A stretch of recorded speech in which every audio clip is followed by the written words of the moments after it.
They told you that discipline is everything, that waking up early, grinding through pain, sticking to routines no matter how you feel, is the path to greatness. They told you that if you just stay focused long enough, your time will come. And you believed it. You forced yourself to stay consistent, to obey the system, to beat the lazy part of your mind into silence. You called it strength. You called it discipline. But Machiavelli would call it something else. He would call it obedience to a system that was never designed for your dominance. Because here's the brutal truth. Discipline makes you predictable. And in a world where power belongs to the unpredictable, the adaptive, the strategically ruthless, discipline is not power. It is a leash. And if you want to be dangerous, unstoppable, untouchable, Machiavelli would say one thing: stop being disciplined. Start being strategic. Discipline is only a virtue when you're the one setting the game. But most people aren't. Most people are disciplined inside a system someone else created. They wake up early not because it makes them stronger, but because a book told them successful people do. They grind on projects they hate, not because it leads to power, but because discipline told them to finish what they started.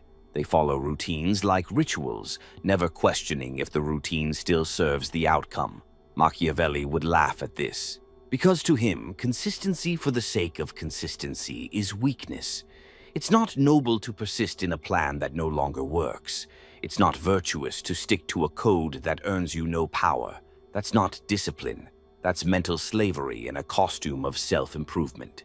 Now, imagine a different mind, a dangerous mind, one that sees discipline not as the goal, but as a tool to be used and discarded as needed. This mind doesn't wake up at 5 a.m. because the gurus say to. It wakes up when it needs to. It sleeps when recovery serves the next strike. It moves fast when speed gives advantage. It slows down when silence brings power. This mind doesn't force itself to stay consistent. It adapts. It recalibrates. It breaks the routine the moment the routine becomes predictable. Because predictability is how enemies find you. And discipline, when worn like a badge, becomes your biggest weakness because everyone knows exactly how you'll behave. The dangerous man doesn't pride himself on rigidity. He prides himself on control of time, of emotion, of action. He's not trapped by the need to stay disciplined. He's free to change strategy mid-battle without guilt. And that's why Machiavelli would say, discipline is for soldiers, strategy is for rulers. One follows orders. The other rewrites the map. Here's how discipline kills power, silently. First, discipline trains you to obey, not to question. When you become addicted to routines, you stop asking whether the outcome still matters. You keep going because that's what I do. You don't notice the landscape changed. You don't adapt. You persist. And persistence in the wrong direction is called failure in slow motion.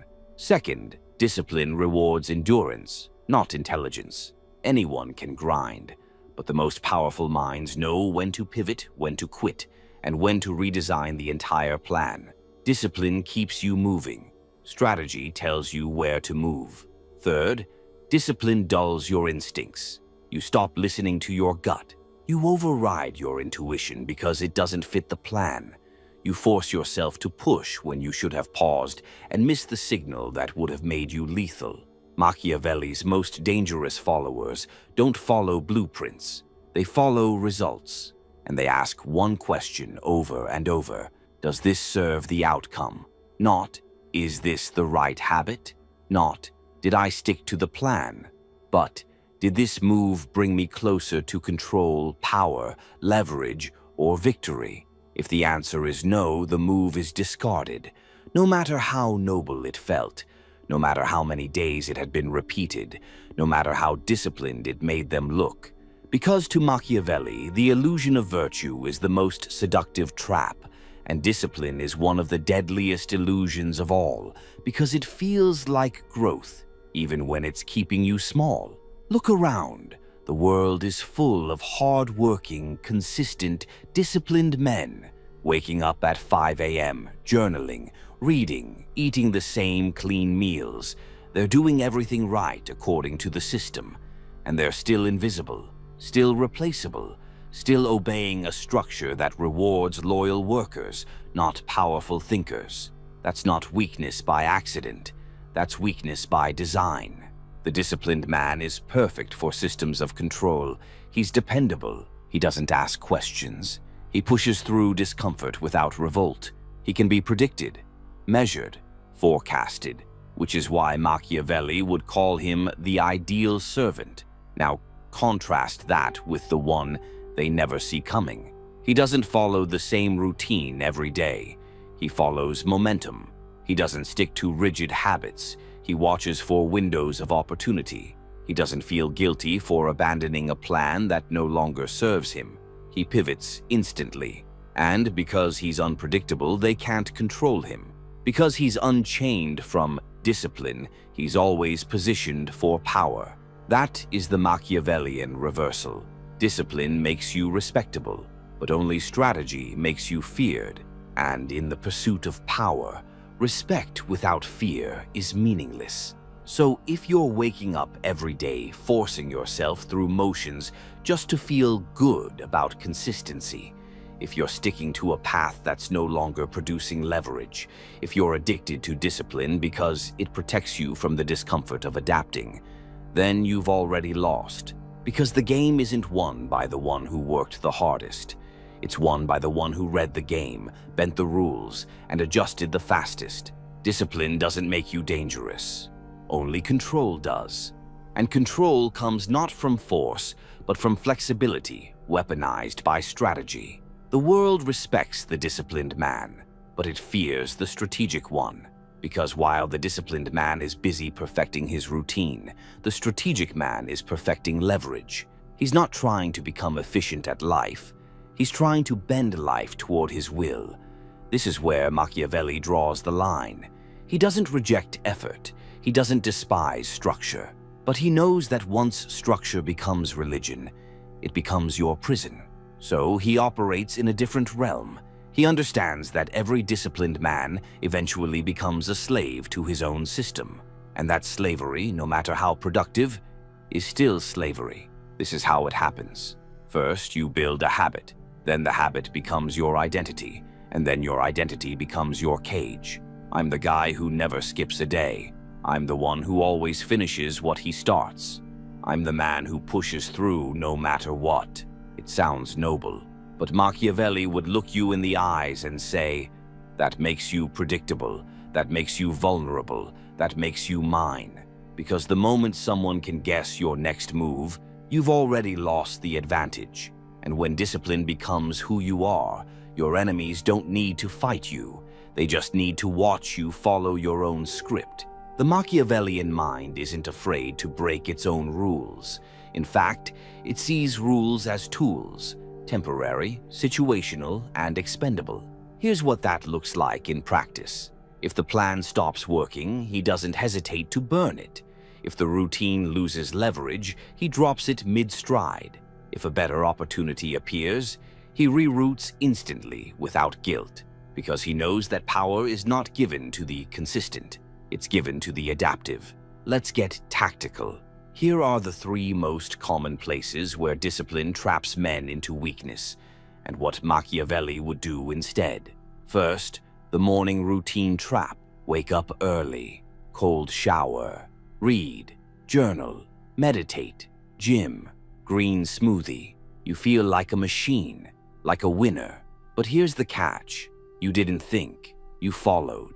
Your entire morning was an act of obedience, not opportunity. Machiavelli would ask, did this routine move you closer to real-world power? Did it position you to outthink, outmaneuver, or outleverage your competitors today? Or did it just help you feel like you were making progress? He doesn't wake up with the goal of feeling productive. He wakes up with one goal: control the next decisive moment. If that means skipping the gym to make a call that changes your income, do it.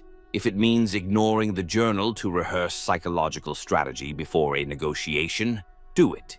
If it means sleeping in because your clarity at 2 p.m. will matter more than your pride at 6 a.m., do it. You are not here to impress your calendar. You are here to win.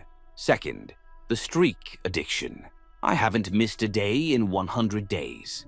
I've been doing this every day for a year. That's not power, that's pride in disguise. Machiavelli would call it emotional leverage against yourself. You've created a prison, one where breaking the streak feels like death, even if the streak no longer produces value.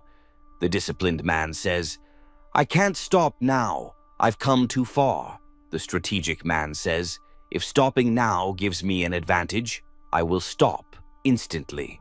Consistency is only power when it serves your goals, not your ego. The moment the system stops giving you real returns, you must abandon it without apology. Because every day spent inside a useless routine is a day your enemies are catching up or pulling ahead. Third, the finish what you started lie. They taught you to never quit, to always finish, to see it through. But Machiavelli didn't finish bad plans. He replaced them.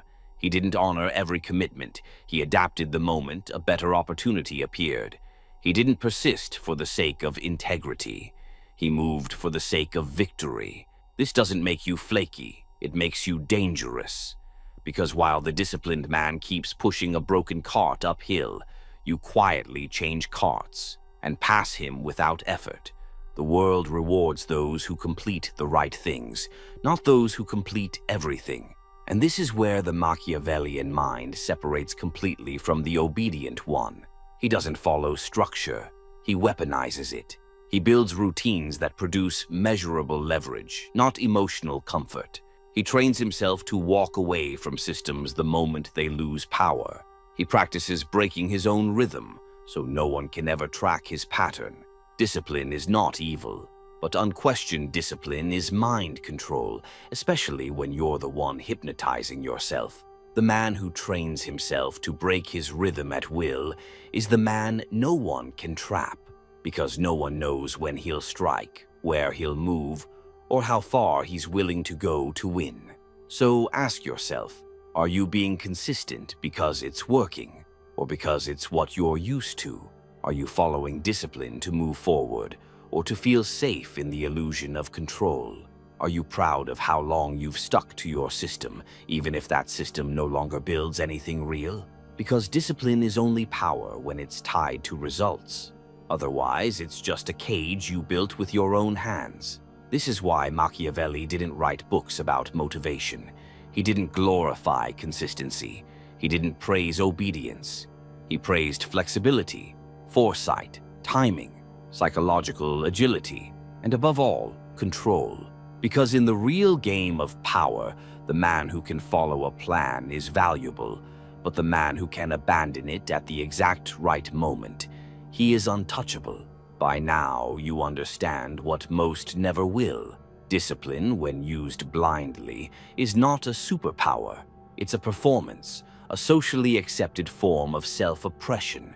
But what makes this performance so seductive is that it earns applause. People see your grind and say you're focused. They see your habits and say you're reliable. They see your routine and say you're admirable. But they don't see what you've lost in the process. They don't see the opportunities you missed by refusing to pivot. They don't see the power you surrendered just to keep your streak alive. They don't see the creativity, the sharpness, the cold instinct you buried beneath discipline's comforting structure. Machiavelli's genius was this. He saw that virtue is often used as a leash. And discipline? It's the leash you proudly tighten around your own throat. You think it makes you strong to say, "I always push through." But the strategic mind asks, "Push through what? And why?" You say, "I never quit." But the Machiavellian asks, "Is what you're doing still worth finishing? Or are you afraid to appear inconsistent?" You say, "I'm locked in." But he says, "Good. Now your enemies know exactly where to find you." And that's the most dangerous thing about discipline. It makes you visible, trackable, predictable. In war, the predictable man is the first to be ambushed. In politics, the predictable man is the easiest to manipulate. In life, the predictable man never gets power because everyone else already knows his next move. So what does the dangerous man do instead? He learns to weaponize inconsistency. Not laziness, not chaos. Strategic inconsistency. It looks like this. One week, he's social. The next, he vanishes. One day, he's agreeable. The next, he's ice cold. One season, he pushes relentlessly. The next, he pulls back and repositions. Why? Because confusion breeds control. Because when people can't track your rhythm, they can't map your next move. And when they can't map you, they begin to respect you differently. Discipline earns admiration, but unpredictability breeds fear. And in the game of dominance, fear will take you farther than admiration ever could. Machiavelli believed that a man should never show his entire pattern. He must learn to break his own habits, intentionally, so no one can study him for too long. He must remain just outside the lines of expectation. If they think you always reply immediately, delay. If they think you'll be calm, erupt. If they think you'll show up, disappear. This isn't about being erratic. It's about being in control of your image, even when that image is unclear. Because once you create confusion, people lean in. They watch you closer, they overthink around you, and that alone gives you power. Here's the deeper truth. Discipline is control over yourself, but strategy is control over the game. Discipline says, I'll keep going no matter what.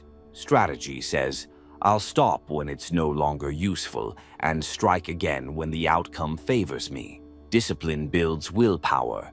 Strategy builds leverage. And in the world of Machiavelli, leverage always beats effort.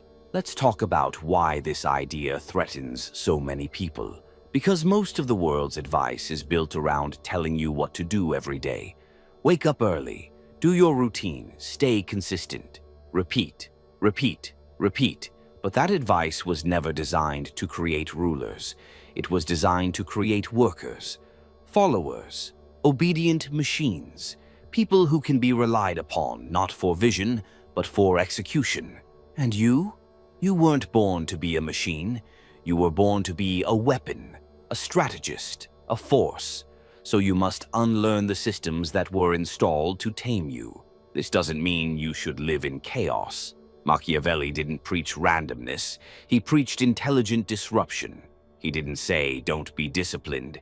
He said, be disciplined only until it stops serving the mission. When discipline leads to mastery, keep it. When discipline creates leverage, keep it. But the moment it becomes a pattern others can map, a cage you're proud to be inside, a ritual you can't abandon, destroy it. Because no habit, no matter how healthy, is worth your dominance. And no system, no matter how efficient, is worth your unpredictability. So if you want to live like a Machiavellian, you must learn to abandon what made you respectable in order to become someone they cannot ignore. That means letting go of routines when they start to rot, walking away from discipline when it stops producing momentum, and breaking your pattern before someone else breaks you with it. Discipline might help you build the castle, but strategy is what keeps you on the throne. Because when the enemy surrounds your gates, when the plans fall apart, when the pressure mounts and the routine crumbles, the disciplined man says, this isn't how I planned it. The Machiavellian says, good, now we play my game. By now, everything you once believed about discipline has been cracked open. You were told discipline was freedom, that it gave you strength, that it built your future. But Machiavelli would say that only applies when you control the direction. When you don't, discipline just makes you walk faster towards someone else's goal. And that's the final trap. The world praises the man who is reliable, who sticks to his process, who never wavers. But the world does not give power to that man. It gives him a certificate, a title, a gold star, and then it moves him out of the way for someone more dangerous, someone who breaks the rules with precision, someone who moves in silence, adapts without guilt, and shifts shape when the game changes. That man is not disciplined. That man is Machiavellian. He doesn't live in a routine. He lives in response. He wakes up not to fulfill a plan, but to survey the battlefield, to feel the tension in the air, to calculate, to strike where it hurts. And if the plan from yesterday no longer applies today, he erases it without hesitation, because he understands one thing: power is not a reward for effort. It is a result of clarity, timing, and adaptability. And discipline, when it becomes doctrine, destroys all three. The truly dangerous man isn't defined by his habits. He's defined by his ability to burn them down. He's disciplined only when the moment demands control. He's chaotic when chaos gives him the upper hand. He's unreadable because he has trained himself to disobey his own rhythms. He doesn't fear breaking consistency. He fears being decoded, because once your pattern is known, so is your weakness. And Machiavelli didn't build kingdoms by being easy to read. Look at the history of those who dominated. They didn't grind in silence. They moved in silence. They didn't repeat rituals. They disrupted cycles. They didn't pride themselves on routine. They prided themselves on being uncatchable. And those who stuck too tightly to their ways, they were crushed the moment the terrain changed. Because power doesn't reward the man who shows up every day. Power rewards the man who knows when to disappear, when to pivot, when to strike, and when to vanish. So here's the final test. If someone removed your routine, your schedule, your rituals, your structure, would you still move with precision? Or would you freeze? Would you panic? Would you become useless? Because if your power depends on routine, then your power isn't real. It's rented. And the moment life shakes that foundation, you'll collapse with it. The Machiavellian builds his strength on something else. Not consistency, not repetition, but readiness. He sharpens two things more than any habit. First, his awareness. He studies the room, the opponent, the rules, and he knows exactly which rule to follow or break to shift the power balance in his favor. Second, his detachment from plans, from pride, from the need to be seen as disciplined. He has nothing to prove, only something to control. And that's why you'll never catch him stuck. Never see him trying to push through something that no longer serves him. Never hear him say, "I have to do this. I've done it for 100 days in a row." No, if it no longer creates advantage, he stops, and he pivots, and he adapts. And that's why he wins. So what should you do now? You don't need to throw away your habits, but you need to cut their leash from your identity. Start asking yourself every day, does this routine still bring results? Am I following this because it works, or because it's comfortable? If I had to destroy this system today, could I rebuild something stronger tomorrow? If the answer is no, you are not free. You are not in control. You are still just a disciplined servant in a world ruled by strategic masters. Machiavelli's greatest warning wasn't about discipline itself. It was about those who mistake discipline for dominance. And his greatest insight? That the man who rewrites the rules, not just for others but for himself, is the only one who becomes unstoppable. So stop being proud of how consistent you've been. Start being dangerous in how fast you can shift, reset, adapt, win. That's not discipline, that's power. And if they ask how you did it, don't explain, don't teach, don't motivate. Just smile and move before they can predict your next step. Because when they're still measuring discipline, you'll be measuring control, and you'll already be gone.